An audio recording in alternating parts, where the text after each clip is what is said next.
Hi, good afternoon, everyone. Thank you for joining us at the live event today. My name is Eric. I am the demo tech here with Bobcat Cam, and I'm normally doing demonstrations of the software program for potential customers looking to purchase. I also do demonstrations to current customers of ours that are looking to upgrade to any of our different modules that we have in Bobcat.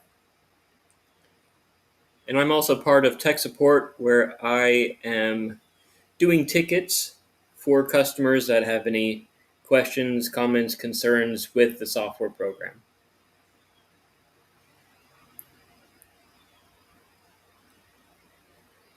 And currently, we're looking at a simulation in a part file for a mill turn job. So that would be a job for a lathe with live tooling. And the mill turn package that we have is going to be an upgrade from the turning package that we have. So you may have just a turning package where you can create a turning job with lathe tools. In the mill turn package that we're looking at today here, it would be under the category mill turn for the module in Bobcat under your license, which would include lathe functionality in Bobcat as well as milling functionality in Bobcat up to 3-axis Pro and 4-axis Pro. And so we'll be taking a look at some of the different functionality that we have between like the standard and the pro options there. And basically just looking at a lot of the mill turn functionality in here today and some common questions that you guys have with that. Take a look at some of the newer features in Bobcat V35 as well. We also offer a plugin for other CAD software programs.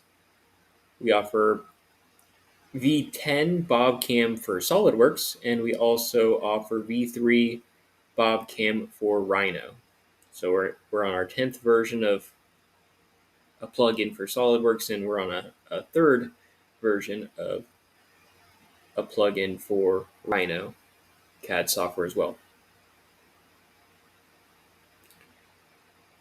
So we'll wait maybe just one more minute for any other people to filter in today for the live event.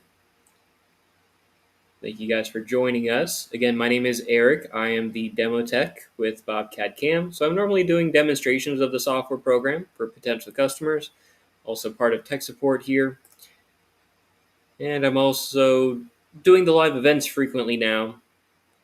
So the past few weeks, we've been doing the mill 3-axis Pro versus Premium, mill 4-axis Standard versus Pro functionality. And now we moved on to the mill turn functionality here. We're taking a look at simulation. Let me zoom out of it a little bit here. We've got our machine that we can see here, which is included in the mill turn package. This is our Machine Simulation Pro that will show you the components of your machine specifically. If you don't have mill turn, maybe you only have like the 3-axis package, you won't have the Machine Simulation Pro by default, but you can add it onto your package if you'd like. But again, with the mill turn package, if you guys have that, you will have the machine build and display here in simulation. You can see that by going to the top, and you have this drop down. If it's not set to machine, you have the view of your workpiece and stock, which in mill turn will show all of the tools here still. You can change it to tool, where it'll fix the view to the tool rather than fixing the view to the workpiece and the stock. And you also have your machine view here. Up at the top there, you also have different settings for NC mode. You have time mode and you have length mode. So time will show you how long it will take the job to do. NC mode will be how many lines of code. So it says it will take 4,800 lines of code.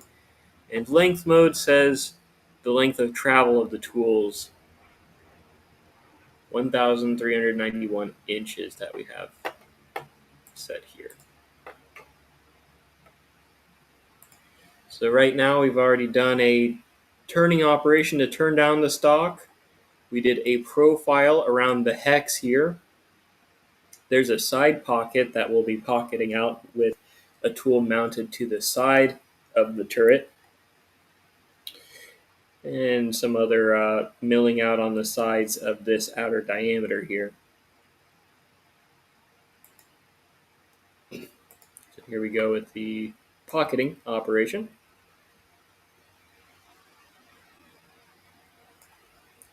We'll be taking a look at how to index for this pocket to mill on the side of the part here in MillTurn. Today we'll be taking a look at how to sort the operations in our new operation tree in V35.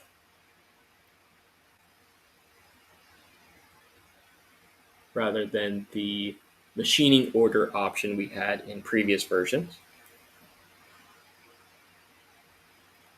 Another thing I like in the simulation in V35 is that this can be a separate window here so that you can put it on a different monitor and you can program version 35 on a separate monitor while you've got your simulation open at the same time. You don't have to back out of simulation each time, go back to programming, and switch back and forth there. We can speed up the simulation time up at the top here, the run speed there.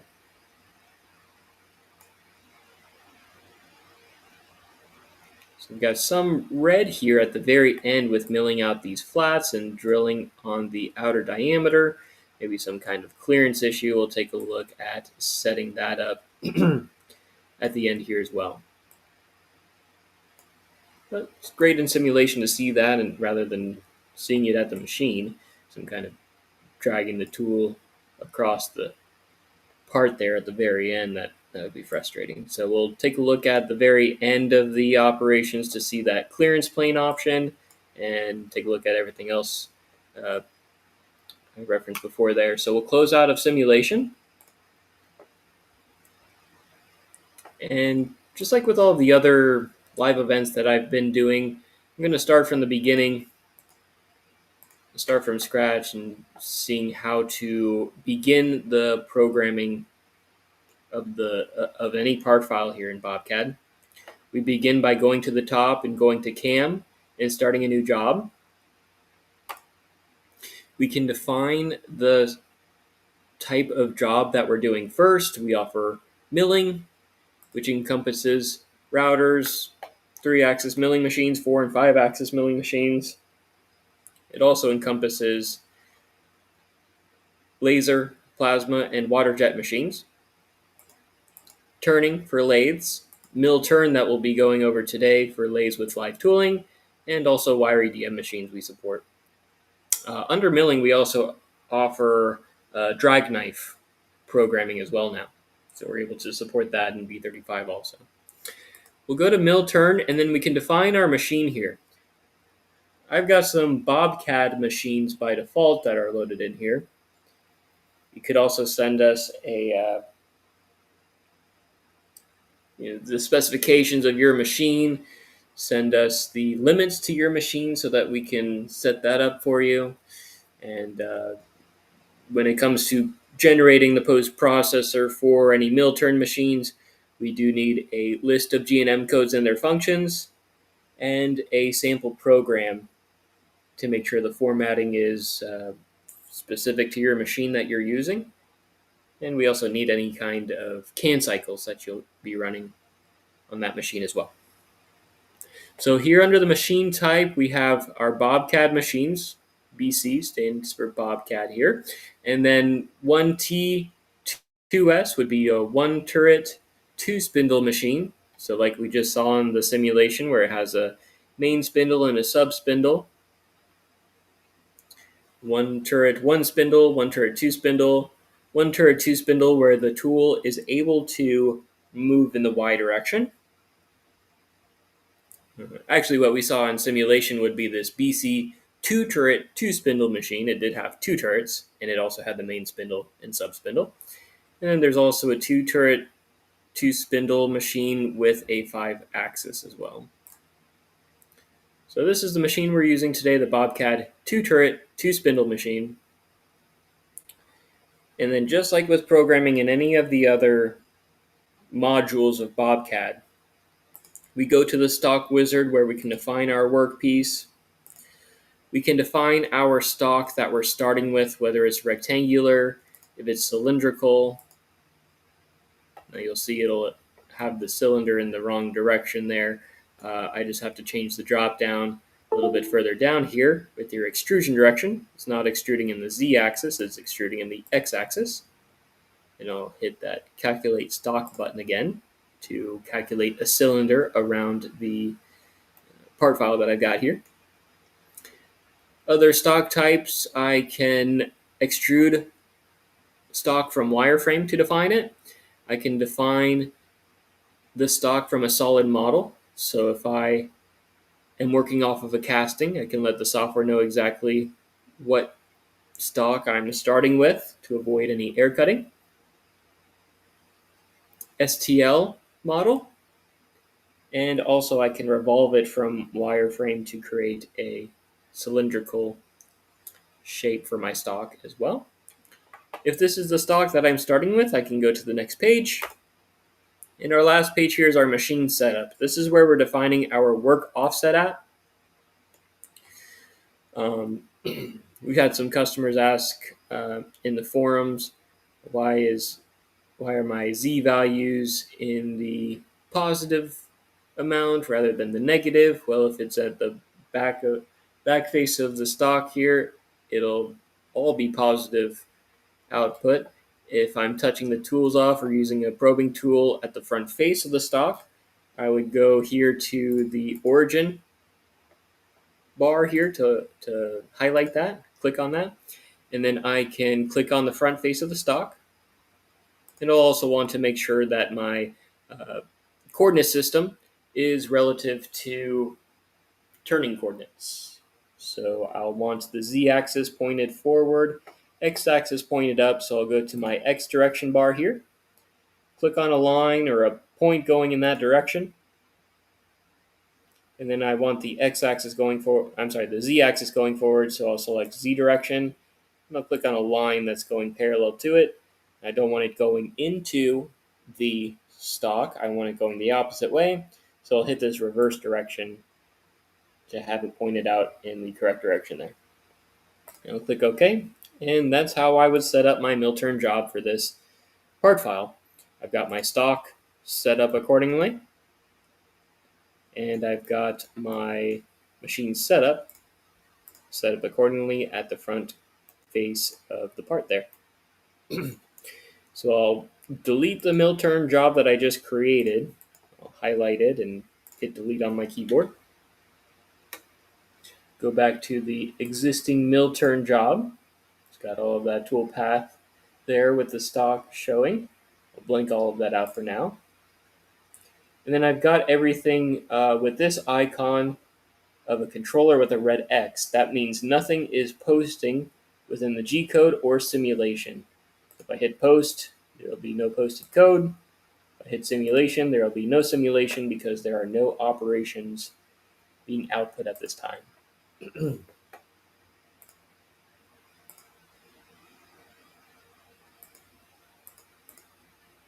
All right, so let me go back to the comments here. See if you guys have any comments in the comment section there. Please let me know if you have any questions, comments, concerns.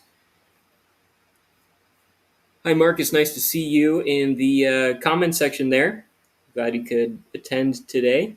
On a lathe, is that not Z-axis? Yes, that's correct. So you can see, maybe if your question is down here at the bottom left, your global coordinate system. This is how we would be drawing in BobCAD. That's just the drawing coordinates there, but with the lathe coordinates, like you're saying, that will be under the machine setup of the cam tree. And we've got our z-axis pointed forward and our x-axis pointed up for those lathe coordinates. Will be the same thing in mill turn as it would in lathe. Now, if you wanted to be drawing to create any new features here for the turning operations, rather than drawing in X and Y coordinates, you could go up to the top and go to the Home tab. And at the very end of the Home tab there, we have Turning Mode. And once I click on that, you'll see that rather than drawing in X and Y coordinates, you'll be drawing in Z and X coordinates. And so when you draw a line, you're actually drawing in the Z and X coordinates that you would be familiar with in the G code there.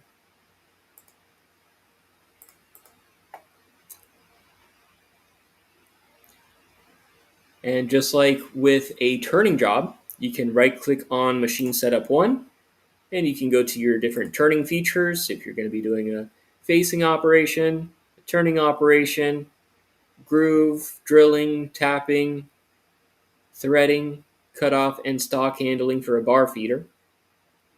What I started with was a facing operation. I selected this line here to do this first feature. I told the software I'm turning on the front face of the stock.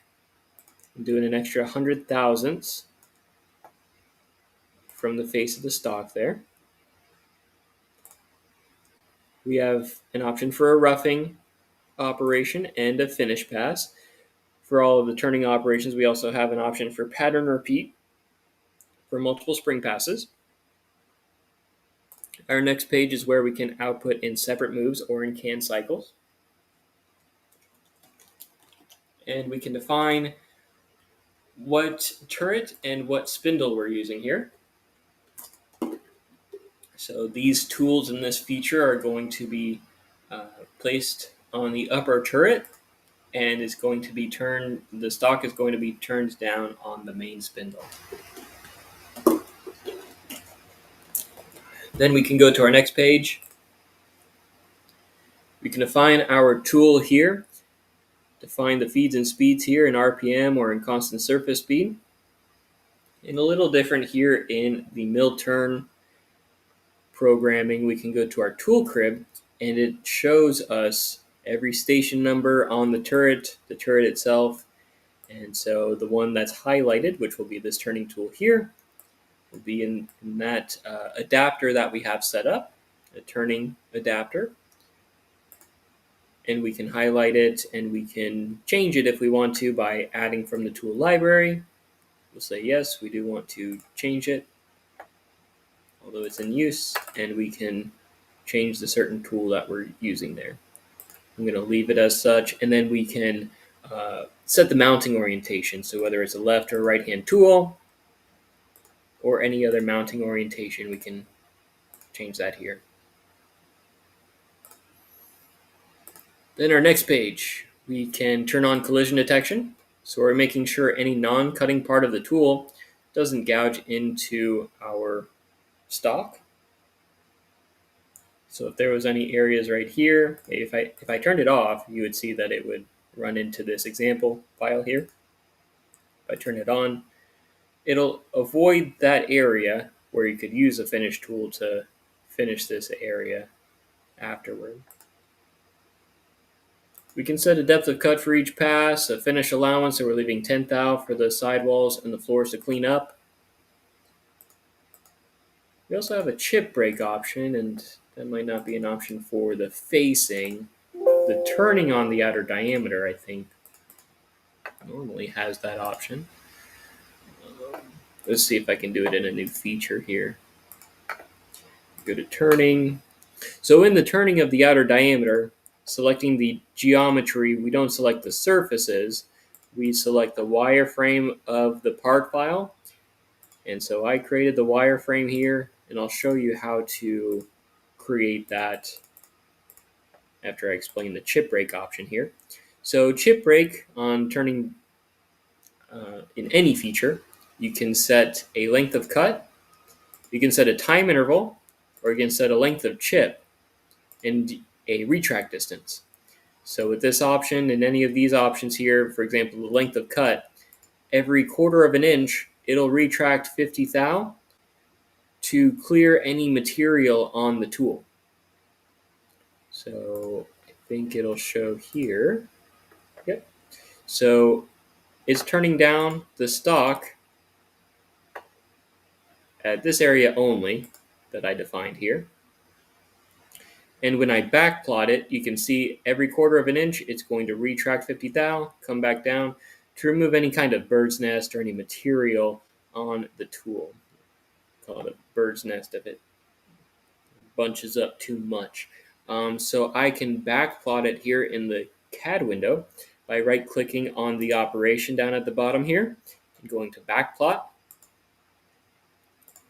And I can just step through and I can see moves across a quarter inch, moves up 50 thou, comes back down. Goes across a quarter of an inch, retract, come back down. And it'll do that through the whole operation. And that's our newer chip break option that we have there. That can be pretty convenient.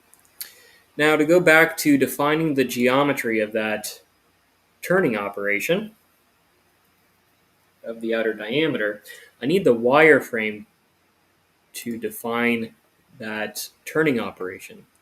And to create this wireframe, I'll show you in a new layer. I'll right click on my layers window and go to add new layer. I've got layer 3 active now. I can go to create 2D, then go to this small icon down here called spun profile. I'll select my geometry, so I'm just going to window select all of the surfaces here. And it's going to be along the z-axis. All I have to do is click OK. You can play around with the X, Y, or Z axis to see, if it's going to be a spun profile, the outer diameter maybe, or one of the other axes. It's going to be the Z axis for this one though. And we can hide the layer for the solid, and there's the wireframe that I can work off of from that spun profile feature. And then so when I go into defining the geometry, I just hide the layer for my solid and select the wireframe for this turning operation.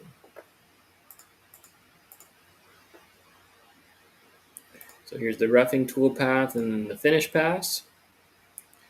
Once I'm done with the turning operation, I'm going into a drill feature, and the geometry I select for that one will be these 3 holes here. I can set the depth. We can do a center drill, chamfer mill for a larger hole, reaming and boring operations. You can set the order of how to sort the holes, set a work offset number. Number 1 is G54, 2 is G55, 56, and so on. That'd be more for like a milling tool if we're defining multiple work offsets at the table. And then down below that, we have a posting mode. So if we're outputting in longhand code or in y-axis mode, we have that setting. And I think in the next one for the profile around the hex, I go to that posting page. Yeah, we have longhand code, we have y-axis mode, and we also have polar interpolation.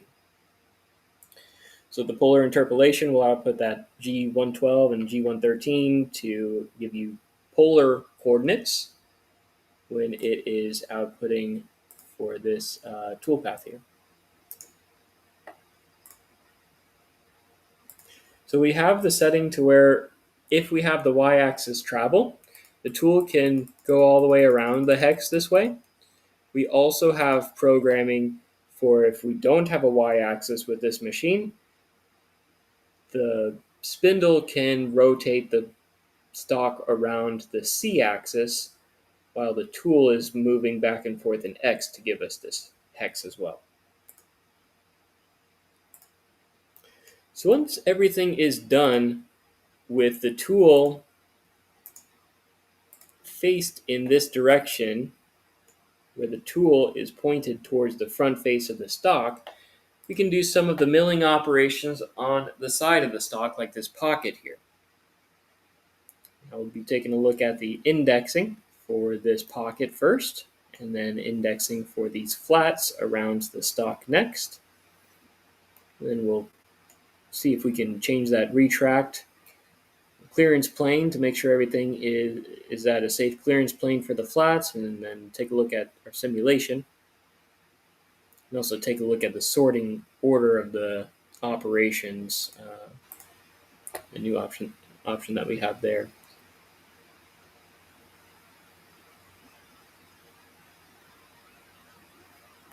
All right, yeah, let me know if you guys have any questions in the comment section.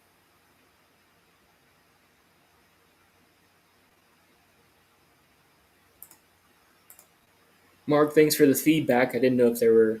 I'm not very. What would you say? I'm pretty new to Vimeo, so it's good to know about those kinds of options. I'm glad to know that there's resolution settings in Vimeo to be able to see better with our live events here.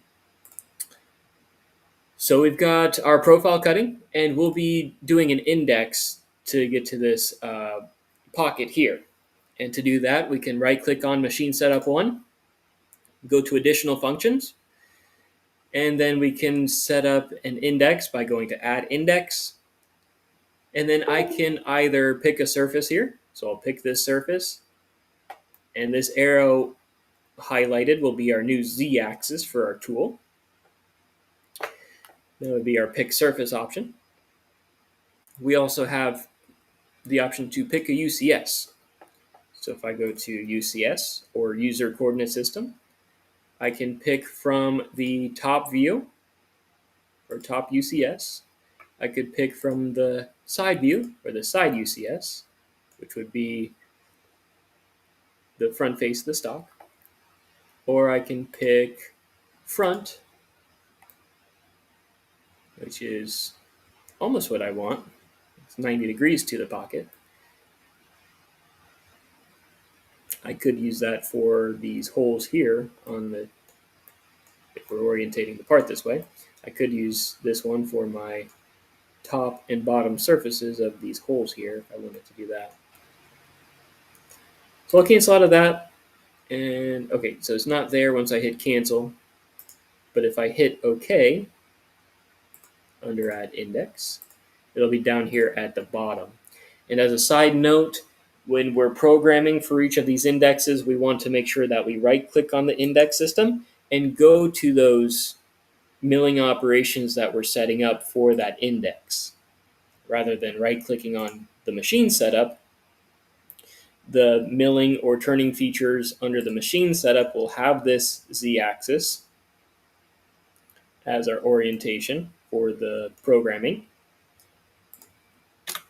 But to actually get the programming set up for that side of the pocket there, we have to make sure that we are right-clicking on the index system.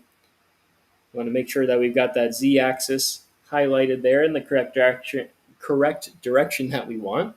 And then we've got our different milling operations here. What I did first was the mill 2 axis.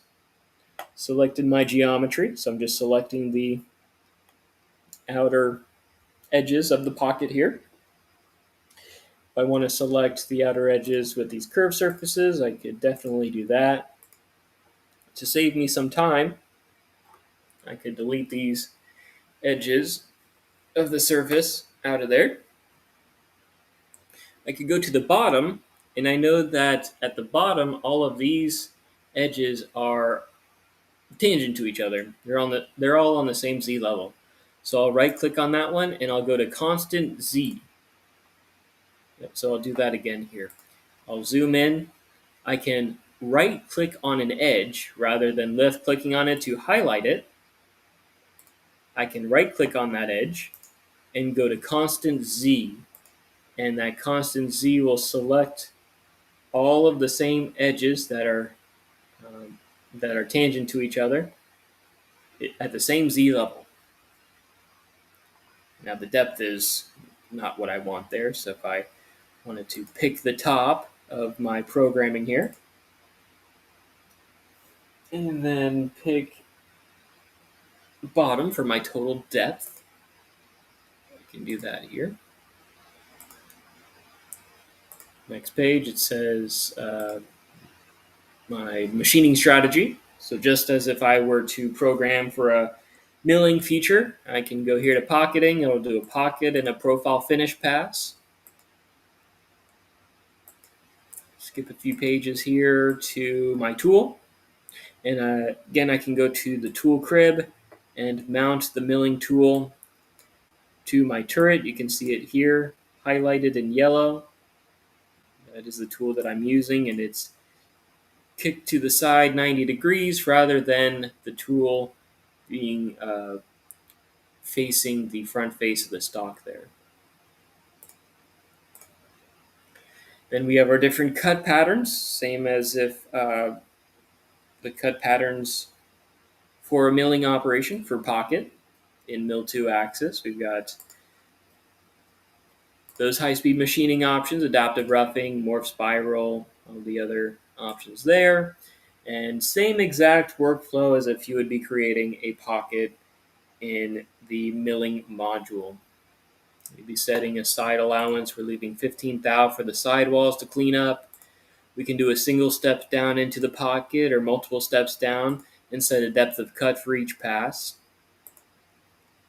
Set our entry options if we want to ramp in or helical interpolation down into there. Next page, if we're doing multiple pockets, set the sorting order. Linking for each step over. Our advanced feed rates. What I normally show is this adaptive feed rate is probably the best one in here when it comes to milling out a pocket. We can set a minimum feed rate here.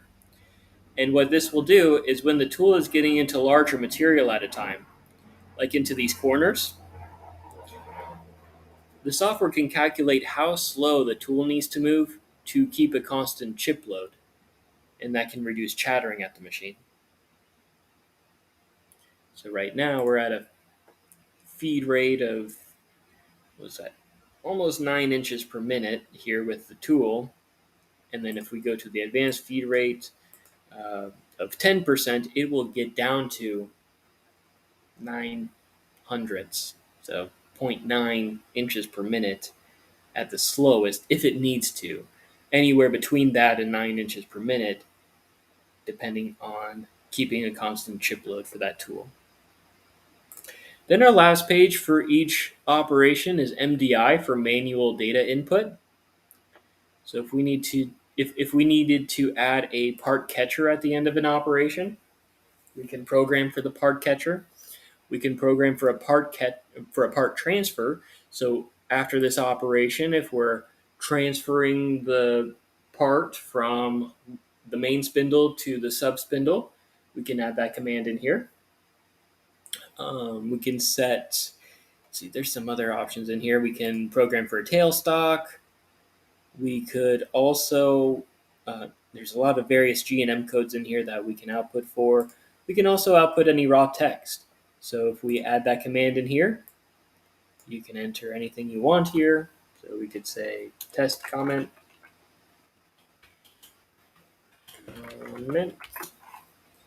And so this is raw text, so I would want to add and open and close parentheses for the comment. Or if I click comment here, it will add the parentheses for me. And then my next page, we're setting up the finish tool and those parameters for the finish tool here.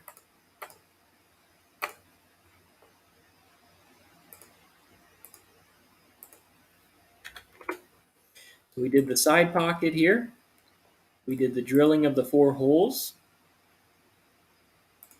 So there's the pocket toolpath. There's the drilling toolpath. And then what is this last one here? A profile finish. backplot that, see if there's anything in there. Nope, doesn't look like there's anything. So I'll delete that one also. All right, so we've got the pocket, and then the drilling of the 4 holes, doing a center drill and a drill of the 4 holes inside of the pocket once it's pocketed out. The drill looks a bit large for those holes, so I'll go back in that one.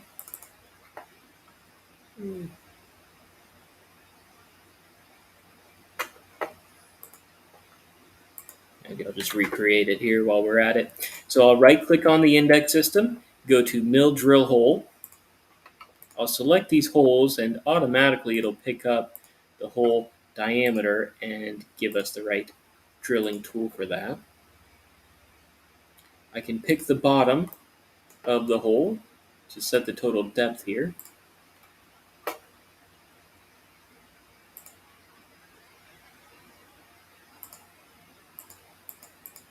There we go. So it's only a 1/4 inch depth there.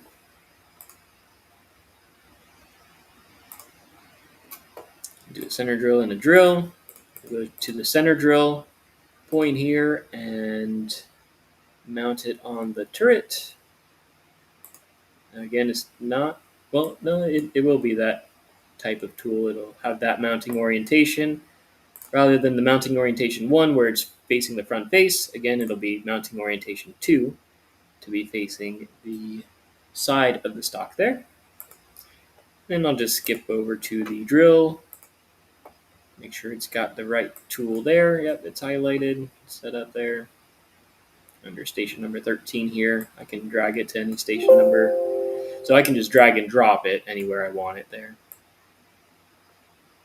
And that's how to change it there. And then for every drilling operation, we can do a single depth. We can peck or fast peck down into the material and set the depth of each peck here. And then MDI for every operation there as well. So that's it for this index. We can then index to this side and show you how to index for all of these sides at the same time. Once we've done our milling operations, so the milling of each flat here, the drilling inside of the center of each flats there. Once we're done with that, we can right click. Is it for the index? No, it's for each feature. Each feature, we can right click on the feature once it's computed, and we can go to Add Toolpath Pattern. Here we can translate the toolpath outward wherever we want, or we can rotate it around the stock. So I'd select rotate. I would select this 3D option and I would pick like the start point here, the center line of my stock here basically. And so if I go to that toolpath pattern that I made, I would go to 3D option. I would pick the center line here, a point here. So I might need to create that point there and then also create a point at the origin point in the CAD geometry and pick one point here and then pick one point here. Doesn't matter which order that's selected. And then I can select that the tool path is going to be rotated 60 degrees each time and making 5 copies of that tool path. So let's do that. I will delete this toolpath pattern. So we've only got this one here under this index. And we can take a look at it here. So it's only created this one here. And so this is to save us time so that we don't have to create an index system on each of these and create a feature for each one. We can, probably the easiest way I would do it is just go to create 2D, go to point. I'd create a point at the origin point. I would also create a point here. See, doesn't give it to us automatically necessarily.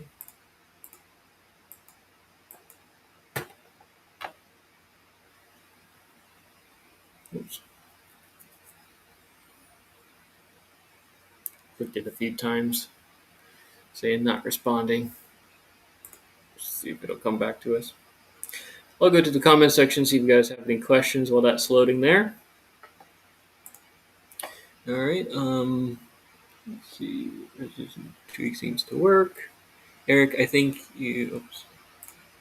I forgot to put the bottom of pocket or top of pocket.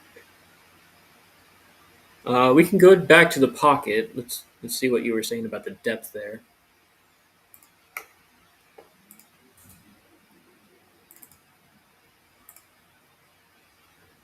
Let me try to get it back on our screen here. Sorry, I'm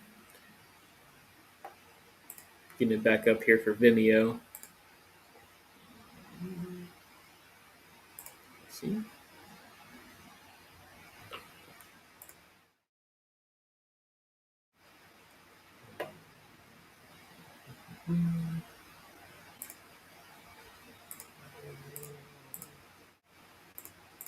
There we go. All right, so back on the screen here with the pocket. If we go back to the side pocket here, yeah, so with setting the depth parameters, we would pick the top. So I'd pick this very top edge of the outer diameter that we're starting at so that it doesn't come down and do any air cutting until going to that point. So it doesn't need to do any cutting because this has already been turned down. We're starting at this location for top of stock, and then for depth, I would just click on that bottom edge for total depth there. And so that total depth will be 375. Now I'll go back to the index for this one. So again, I'll delete the toolpath pattern. So we've only got this one feature here. First, I'm going to create the points. And to do that, probably the easiest way would just be creating a point at the origin. So I'm just going to click OK because the coordinates are at x0, y0, z0. And then I can also create a point at this location from my wireframe right there. And it just has to be anywhere along the center line there. The center line of my cylindrical stock there. And so to create the toolpath pattern, I'll right click on that milling feature here. Go to add toolpath pattern, go to rotate, and it's going to be my 3D option because it's three-dimensional around X, Y, and Z. If this is turned off, it's just going to rotate around the Z axis that we have, so it'll just move in X and Y. We don't want that. We want it to be rotating around our cylindrical part. So again, right-click on feature, go to add toolpath pattern, go to rotate. Next page, make sure to check the 3D option. Pick the start point. Pick the end point. And then set the angle amount and how many copies. So I had 6. If we look at the solid model, we've got 1, 2, 3, 4, 5, 6 of these slots, and I've already milled one of them. So we only need to make 5 copies. So we make 5 copies. And the angle direction will be how far they're spaced out within each one of them. And so it's going to be 360 degrees of our cylindrical shape divided by 6 of the flats, and that gives us 60 degrees. I think it'll give us the calculation in here if we need it. Yep. So you can see that in all of our entry boxes here in programming, and also with the CAD side of things too, that can be really helpful. You can add, subtract, multiply and divide in here by just putting in a plus sign, 1 plus 1, it'll give us 2. If we use a dash for minus, use an asterisk for multiplying, and then also use a forward slash for dividing here, it'll give us those calculations for us automatically. I just hit tab for it to refresh the calculation there. So we've got our toolpath pattern. You can see here 5 additional copies of that toolpath, 60 degrees outward from our original one for each one. And we also did the drilling and then the toolpath pattern, 60 degrees, 5 copies. I'm thinking there's something with the drilling that I might need to change that we saw in simulation. But this last one is going to be the index system. I selected the bottom surface. You could also select the top surface here for these 2 holes. But I did the 2 holes here, a center drill and a drill operation. And then I did a toolpath pattern. And I can pick the same start point and end point of those points there. And with it being on the opposite side, I'm just doing 180 degrees and 1 copy of that toolpath to flip it to the top as I did from the bottom. And so I'll go to our simulation. So I'll click Start Simulation up at the top. Sometimes it'll give us this error. It'll say unmounted tools in use are found. Please mount these tools. So what happened was probably with the milling of the slots, I didn't define a tool for those milling operations. So I'll click OK. It'll bring me to the mill turn tool crib, which is where I can define all of the tools from the loose category. If I expand the loose category, this is where all of my tools that are not defined on the turret are going to be under the loose category. So it'll be this 1/2 inch flat end mill. I think that is for the flats there. And I'll just put it in a station number there. And that would be under mounting orientation 2 if I were to mill the flats. Yeah, because mounting orientation 1 would be, I mean, I suppose I could do it with a tool like that, but that's not that's not the Z direction that I set up for the index. It's going to be mounting orientation 2. So I'll click OK, and then now when I go to simulation, it won't give me that error. And it should give me my simulation window.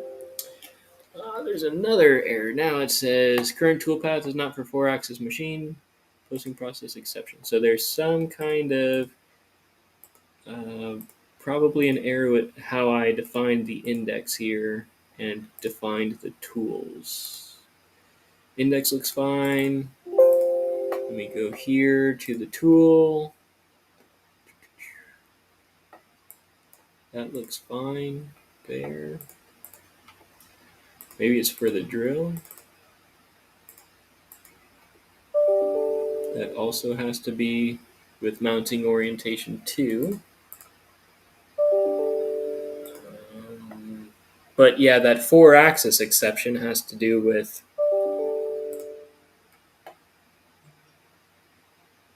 the way the tool is mounted, the mounting orientation, and the index.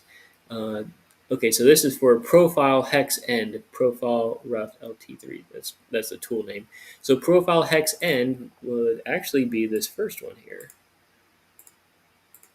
Let me make sure the tool orientation for these two are correct. That would be mounting orientation 1. Okay, so that's what it was. I made some kind of adjustments in the profile of the hex, and that's the one from the loose category I placed here in station number 15. So rather than it being mounting orientation 2, which I thought it needed to be for the pocket or the flats, it needs to be mounting orientation 1 to face towards the front of the stock there. All right, let's go to simulation. See if we can get into simulation now.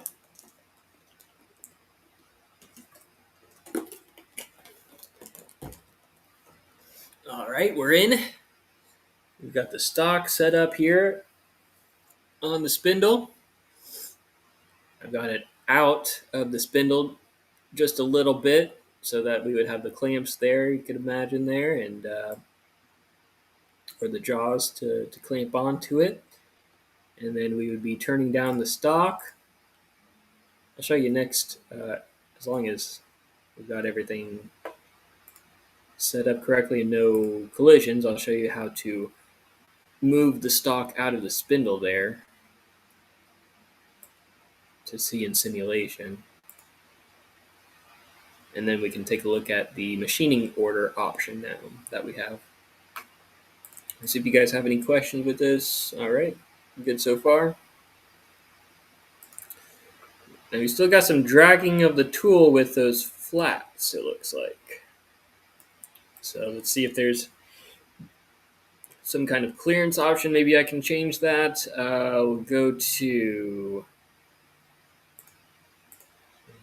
that second index. I like to collapse all of these features and all of these indexes so that it is a lot cleaner here. And then I can expand this one here for the flats. Let's see. I'll go to the feature, and I'm thinking it might be this drop down option for the clearance now. If I go to OD, that might fix it. If not, I could always just change the rapid plane and feed plane for that feature, and that should change it as well. That should fix our problem that we've got.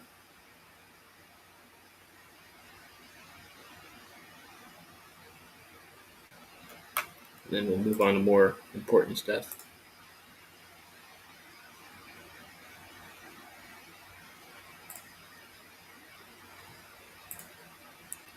I'm still dragging, so it's not the clearance plane. It's something to do with the, and it maybe the drill too. So I'll do both of them here. Actually, maybe the group retracts. Let me see if that's it. 2 cylinder Z axis. See that.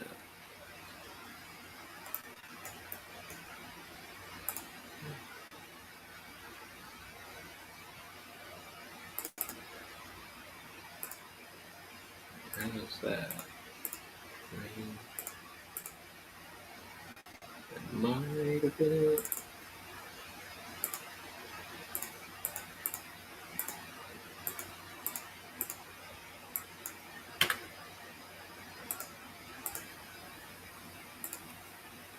Let's see that.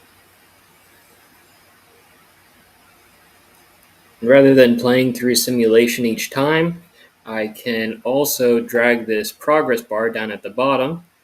I'm just going to drag it all the way across and see if I have any red marks there on the part once I'm done.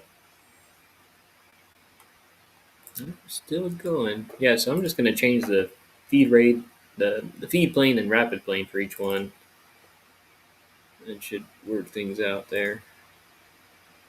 Clearance plane should be fine with outer diameter. I'll do a 1/2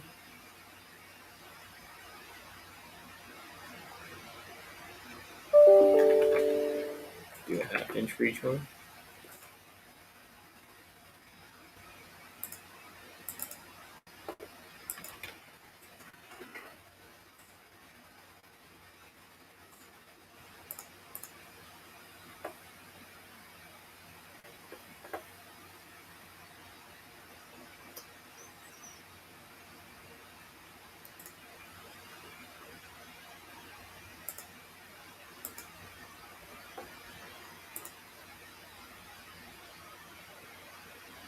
All right. Back to simulation.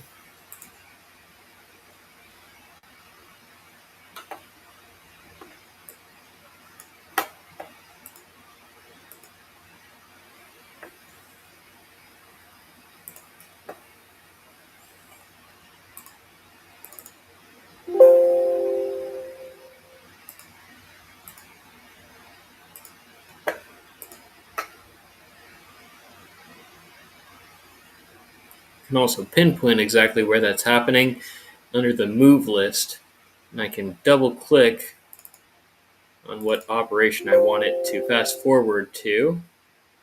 So that's starting at the center drill, it looks like. So let's center drill and drill here. Not the, is it the end mill? Yeah, not the end mill. Profile, yeah, profile, rough, and finish for that one. So that's this one here. Let's backplot it and see what's going on.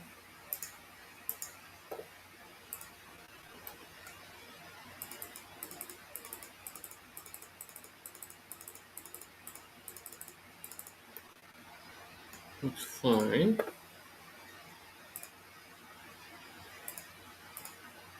And the toolpath pattern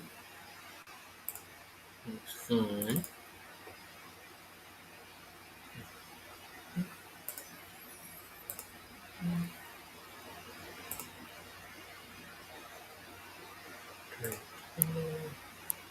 Oh, maybe it's one of the tools.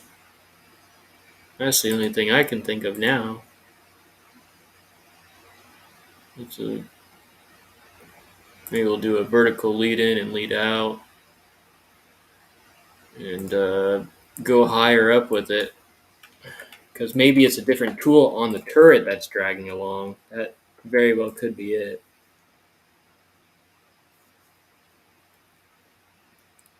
Because if there's a tool long enough to drag along the part,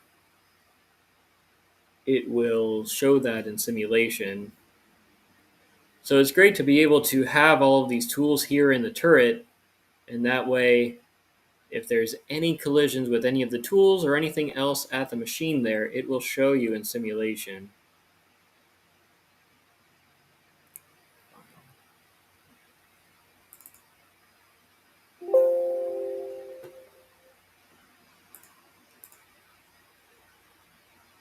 Yep. So everything's good now. I retracted high enough.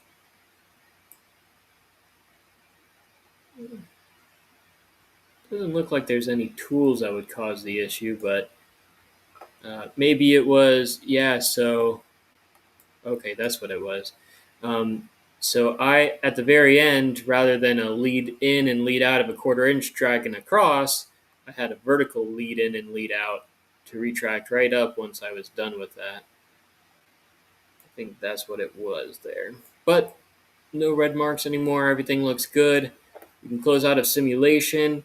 We can move the stock out by right-clicking on machine setup and going to edit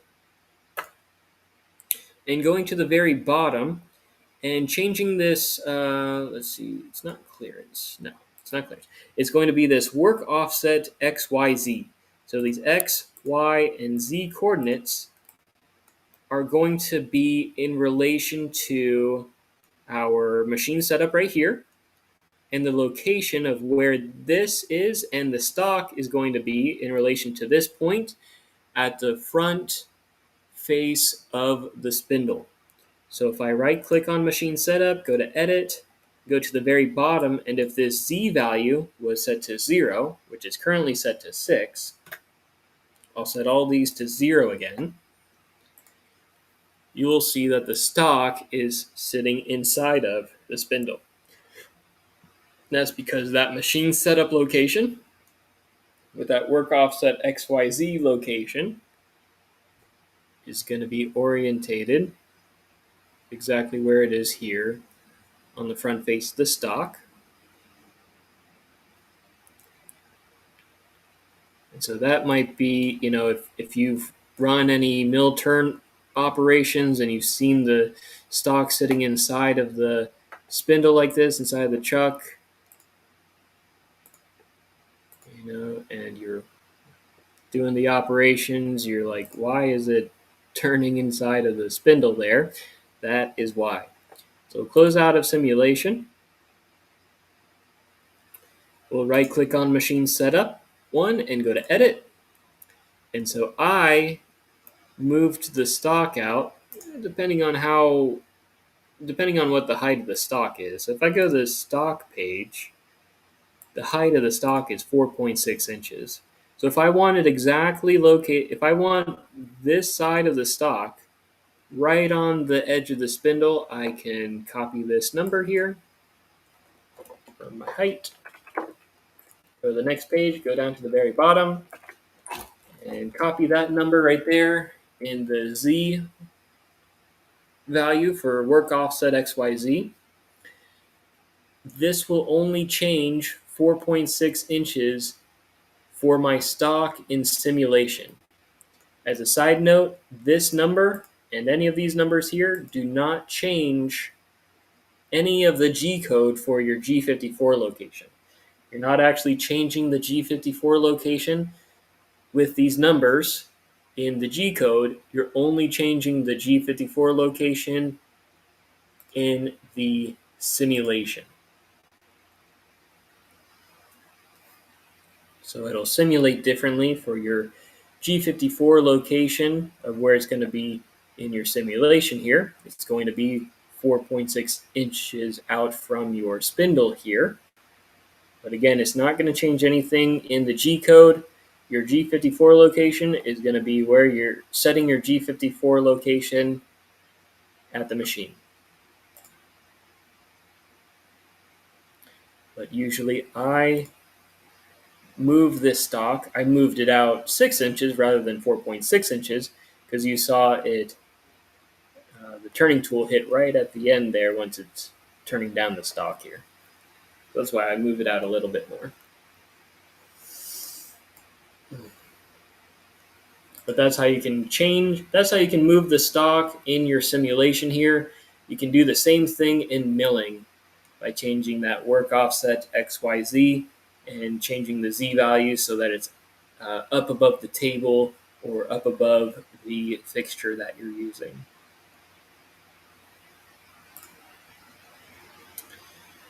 So that's a good side note there, that the work offset XYZ at the very bottom here will change the stock location in simulation, and it doesn't change anything in the G code there. If you move your machine setup, say from here to here, then you've essentially set your G54 location at the back of the stock rather than at the front of the stock. So that will change the G code. But the work offset XYZ down at the bottom here, this is only for simulation and does not change the G code.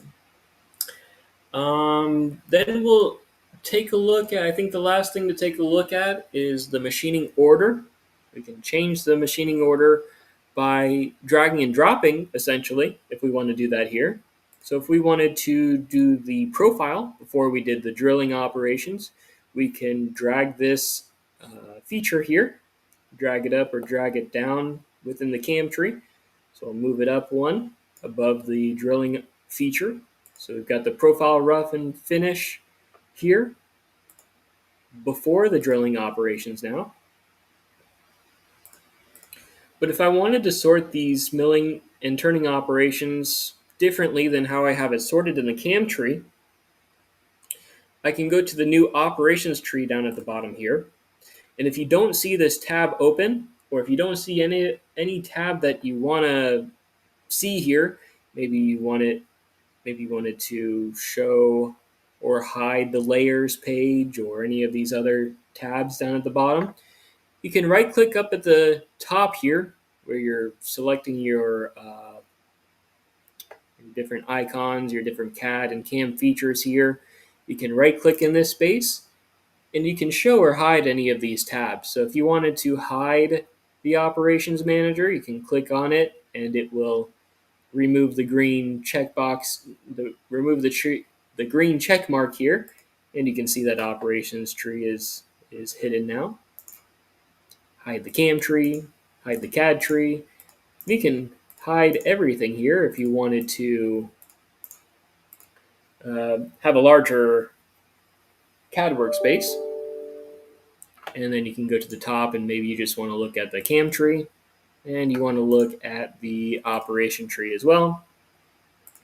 here's where you can sort all the different operations.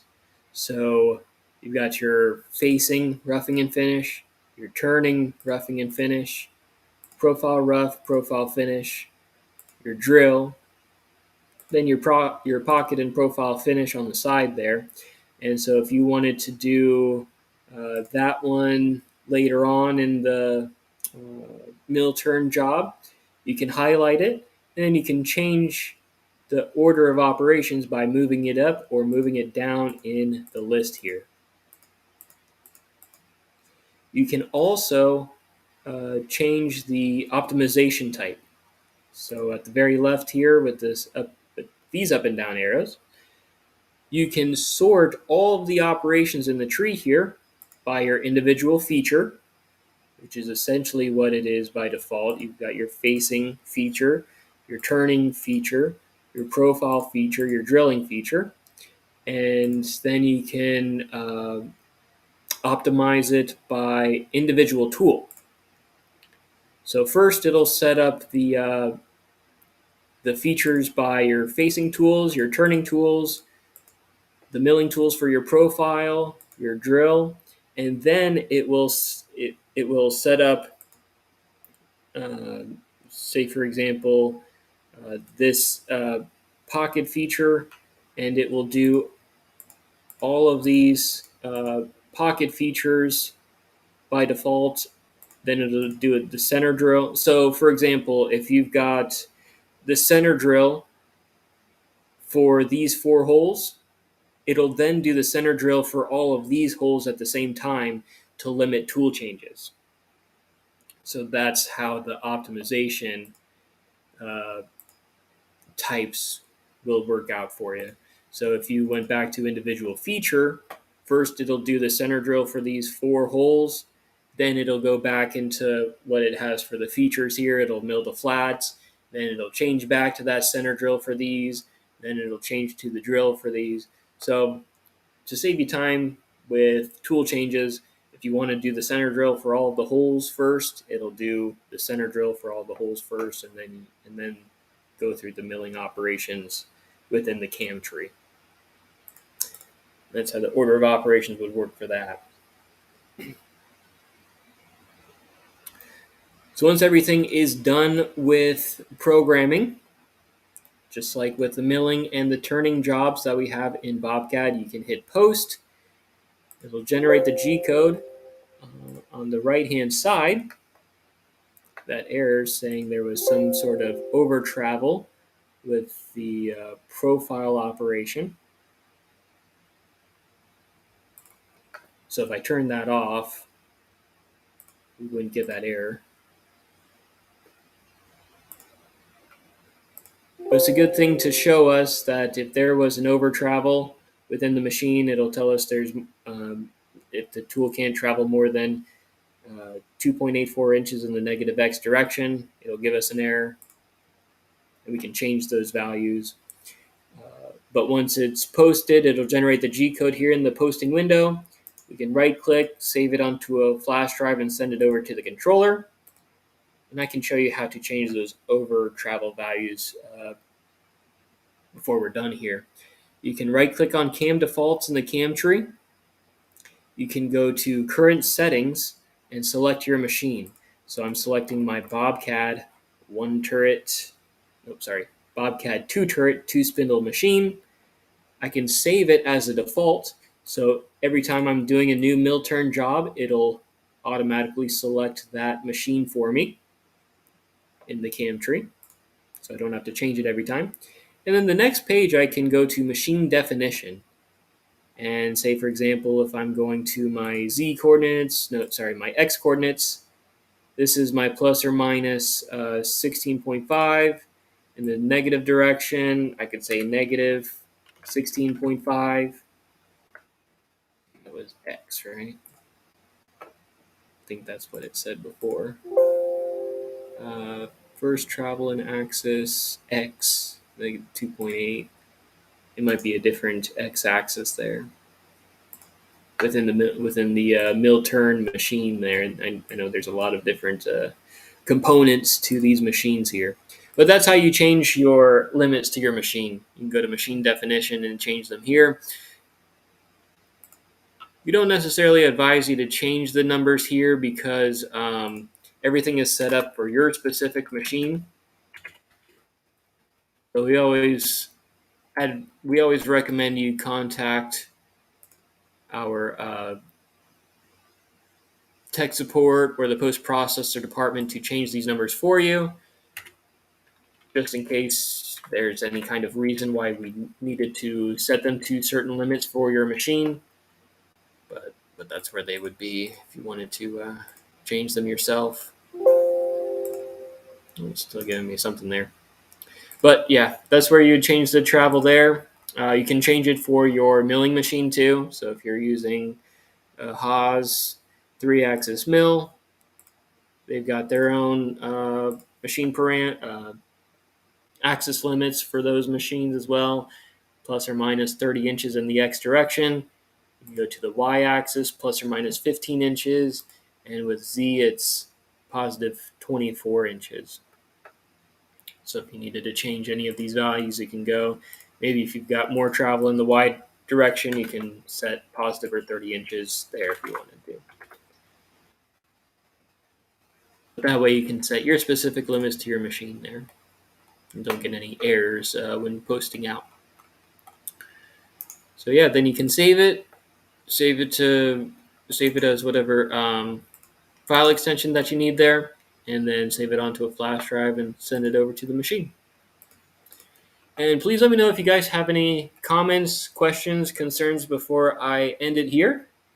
I want to thank you guys for viewing the live event today, going over Millturn, going over some of the newer features that we've got here in Millturn, how to set up a Millturn job, turning features, milling features, setting up an index for milling features on the side of the part, and a lot of tips and tricks to setting up a Millturn job. I know there's a lot of components to it, so if you guys have any questions with the Millturn job still, let me know in the comments section. I can answer anything quickly here, and I'll also put in the tech support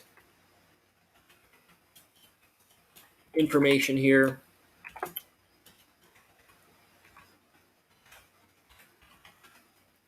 So our tech support phone number is area code 727-489-0003. And then our email address is support@bobcad.com. Thank you, Mark, for tuning in. I appreciate you viewing and giving me feedback. Whatever you guys have any comments, questions, concerns, it's good to know what you guys are viewing. If you have any feedback that you need, and anything else you got going on in the meantime, it's good to hear from you guys and knowing what to go over with our live events here.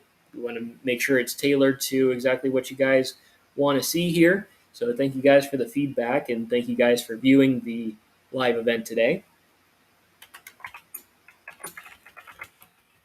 And so one more time with our tech support contact info. Our phone number is area code 727-489-0003. And our email address is support@bobcad.com. That's going to be found in the comments section there. So if you have any questions, comments, concerns with the software program, maybe slowing down on you, we can help with graphics functionality with your computer. We can help with any other functionality when it comes to the CAD drawing and designing side of things, and also help with programming for your specific machine.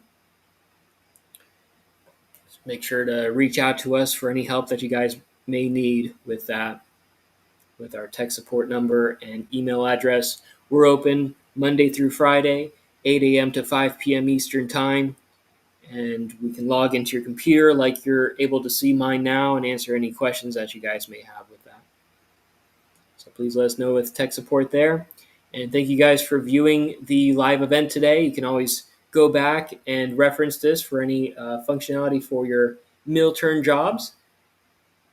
And yeah, thank you guys again for viewing the live event today, and have a great rest of your day.